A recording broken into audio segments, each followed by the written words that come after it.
Welcome to SpunTales.com, where we spin tales from around the web. This week, we continue the story, The Falling, by J.D. Phillips. Follow the author on our socials at facebook.com/authorjd and twitter.com/JD_author. Never in my life have I known anything like that to happen during a scan, she said, handing him tissues. Just hold them to your nose and pinch right there. That's it. I mean, not even during the worst of storms and brownouts have I ever seen our equipment go belly up like this. I'm so sorry you were in there when that happened. Hartt furrowed his brow, trying to figure out how a machine could even go belly up, and shook his head. Did I break it? Pam laughed. You? No, I don't see how. We'll have some technicians check it out, but I'm guessing there's some sort of power surge. It knocked out the entire building, though it seems this room was hit the hardest. Maybe a rat got in the wall and started chewing on wires or something. I don't really know. Until we have some answers, I'll just have to give you the neuro checks the old-fashioned way, all right? Hartt nodded automatically. Now, I want you to tell me if you feel anything unusual, or if your pain gets worse, okay? Nothing is too small to mention. I'm going to hold up my finger now. Please follow it along. Are you having any double vision or pain? He shook his head, flinching only when she shined a pin light directly into his eyes. The light hurts, he whispered. The lack of reaction in your pupils concerns me.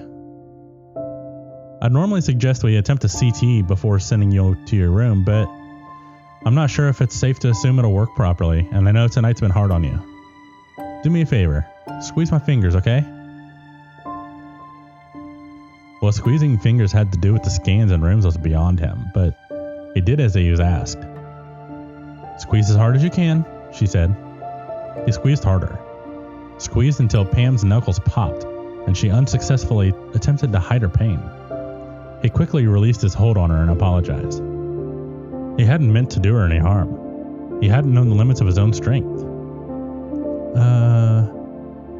Again, please, but with your other hand?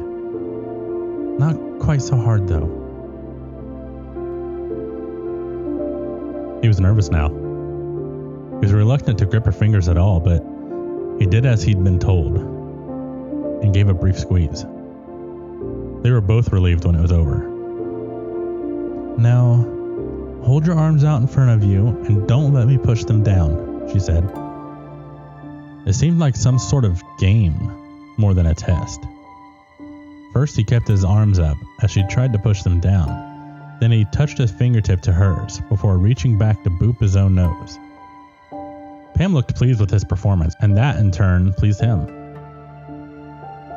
I'm going to recommend you be allowed to rest in your room under observation until we can attempt another scan, she said, making a few more notes on her clipboard.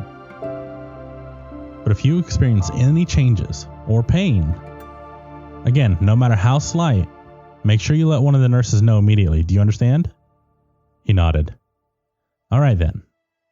I'm glad I was able to meet you, Mr. Hartt. It's not every day that you get to treat a patient that came back from the dead. She smiled, and he told his mouth to smile back at her, though it didn't feel sincere at all. There were so many people here, trading patients like cards as they came and went throughout the course of their day.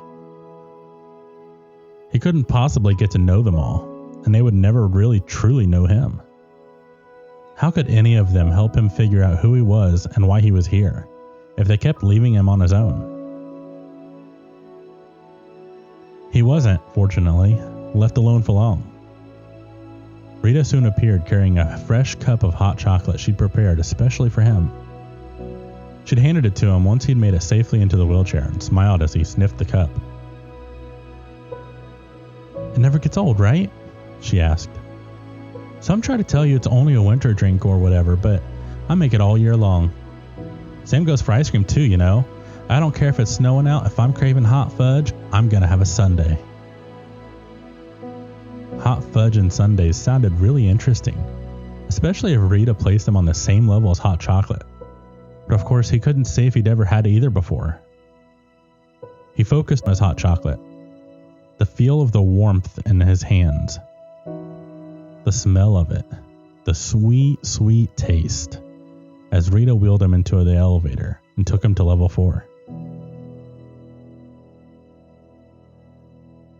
The drop and lurch of his stomach didn't mix well with the chocolate.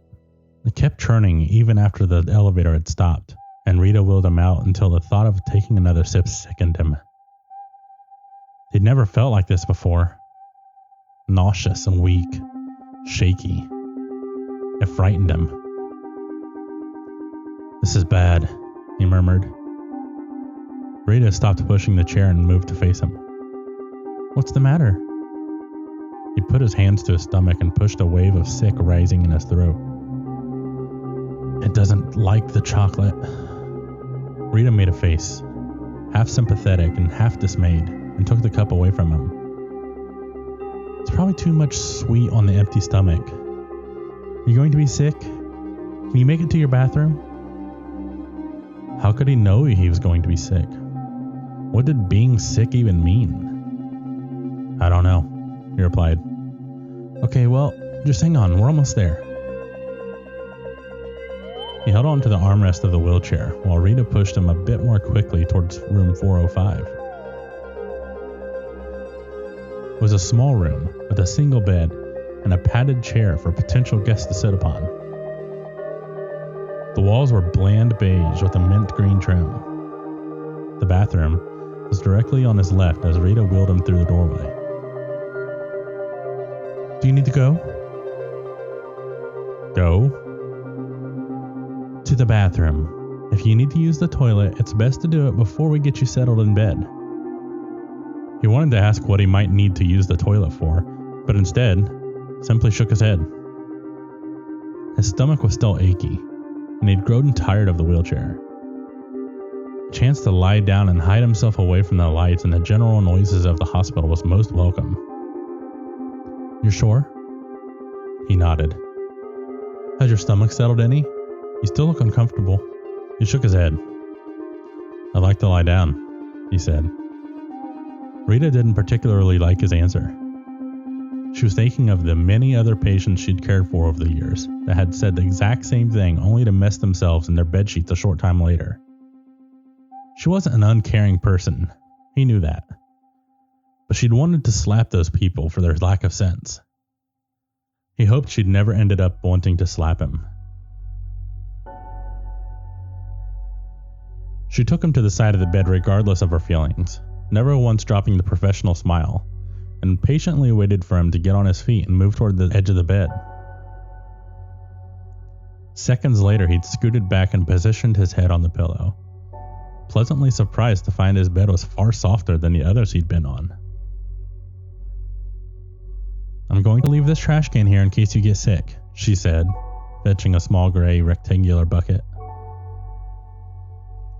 "I'll also see if I can find you something a bit more wholesome to eat, to hopefully settle your stomach down after we give you a quick blood sugar check."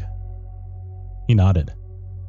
He felt clueless as usual as Rita busied herself with the tubes and wires around a monitor positioned to his left. He watched as she hooked up the monitor to him with a small plastic clamp on his finger, aware that the lines and numbers that appeared as a result were not the lines and numbers Rita had expected to see. Everything was too low, she thought. Much, much too low.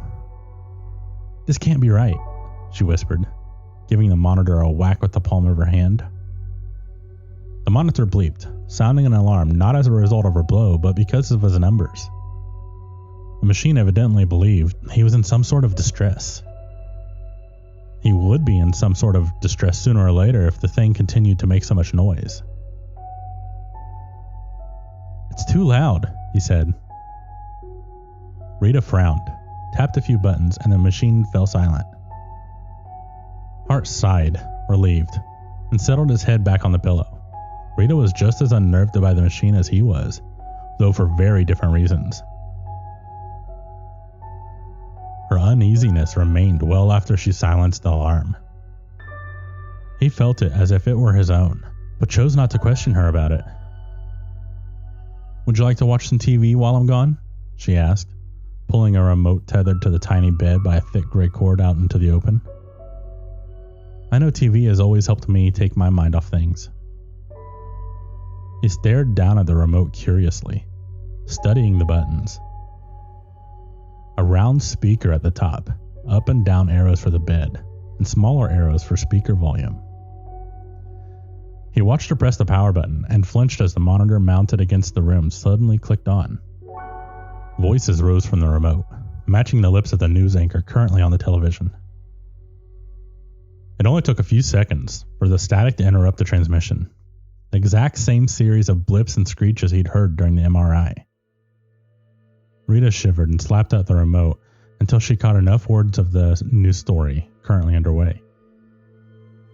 A single car had veered into the wrong lane on Turner Road, only a few minutes ago resulting in a multi-vehicle collision, the likes of which the city hadn't seen in over a decade. The exact number of cars and persons involved was not yet known, but there had been 3 casualties confirmed so far. Rita stared at the monitor with her mouth open, in a state of disbelief. Her eyes scarcely even blinking until Hartt pulled the remote away and turned the TV off. It had more static than he could stand already.